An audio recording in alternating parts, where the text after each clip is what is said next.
Shalom, holy brothers and sisters. This week's Parsha, this week's Bible portion is Parashat Tzav, which means command. It starts off with God telling Moses to command Aaron and his sons to do various sacrifices for all kinds of different offerings in the temple.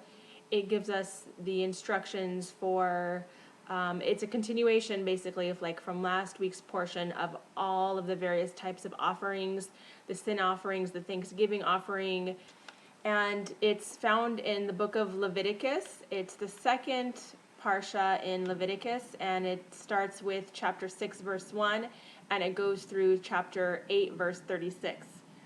So there are several very important life lessons found within this text, and one of them is a warning against arrogance, and it comes from Vayikra chapter 6 verse 2, Zot Torah Ta'olah, and which means this is the law of the burnt offering. And Rabbi Zelig Pliskin in his book Grow Through Torah, which I'm referencing here, says that it is arrogance to demand that everything always be as you wish. So I find myself dealing with this in my personal life, that sometimes there's a tendency to be impatient, and I've discovered through my spiritual seeking that impatience comes from not accepting things the way that they are. And the truth is that we have no right to demand that things always be the way that we want them to. That's very childish. I mean, we think about little children who have a tantrum when things don't go their way. But even as adults, we don't have necessarily tantrums, but we can get depressed, angry, impatient, and other negative traits. And this week's Bible portion is teaching us about that. I'm just going to read a little bit here from the book. An arrogant person always wants to have everything his own way. His thoughts are focused only on what he wants. He is totally inconsiderate of others. And of course, there are variations. You don't have to be that extreme, but we can all have what I call shadow syndromes of these different themes. This trait causes much strife in interpersonal relationships, of course. If two people in a relationship both demand that things must be their way, they will quarrel all the time.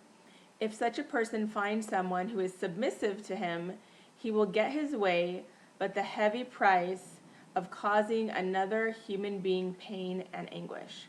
We must cultivate an acceptance of life the way that it is, without demanding that it be different, without feeling sentiments of entitlement, and really that thinking that things should be other than how they are is coming from arrogance.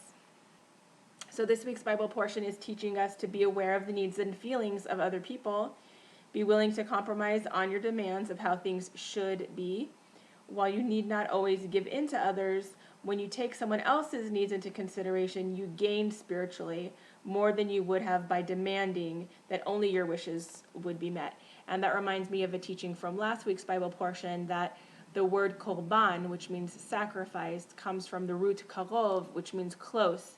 So when we sacrifice for one another, meaning we compromise, I don't do what I want to do because I honor what you want to do, that actually brings the relationship closer, and vice versa.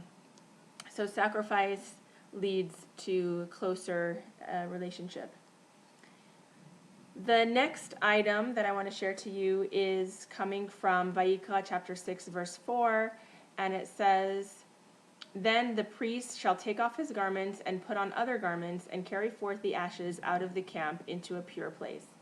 And the lesson to be learned from this verse is to view each day as the first day of your life.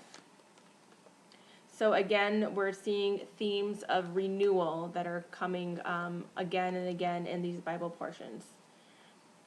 Oh, this is one of my favorite ones. It comes from chapter 6, verse 18, and it's all about protecting other people from embarrassment. And it's related to having the sin offerings as well as the burnt offering taking place at the same location, so that way people that were coming to offer a sin offering were not embarrassed, because nobody would really know what kind of offering they were there for. Whereas if the two things happened in different locations, or were in some way distinguishable, the person who was offering the sin sacrifice might be embarrassed. And so this is teaching us to avoid publicly embarrassing other people. Okay, and the last thing that I want to share that Rabbi Zelig Pliskin writes about comes from Vayikra chapter 7, verse 12. If for thanksgiving he offers it, then he shall offer with the sacrifice of thanksgiving unleavened cakes mingled with oil, and unleavened wafer bread with oil, and fine flour soaked and made into cakes mingled with oil. So on the surface, we might think that, what can we learn from this? It's not really very clear. But the deeper message behind these verses is all about publicizing our good fortune rather than talking about our misfortune. So what it is that when a person's life was in danger and he was saved, the person had to bring something called a korban todah, which is a sacrifice of thanksgiving. Together with the offering, they also brought 40 loaves of bread in different forms. One of each kind of the bread was given to the priest, and the remaining 36 were his to eat. And here's the little catch.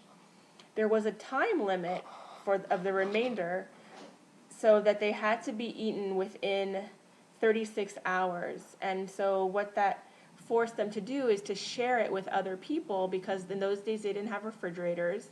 So if somebody offered you bread because they had a lot of extra, you would know that something good happened to them and that they were offering a offering of thanksgiving. So this is a reminder to us that instead of complaining all the time about things not going our way, about misfortunes, about us not being happy, we need to also share in all of our joys and not just focus on anything that we don't like in life, and we should focus on things that we do like in life. So thank you so much for watching. I hope you learned something and that it was meaningful. Please subscribe to my channel and feel free to share it with others. Shabbat Shalom, and God bless you in all that you do. Bye-bye.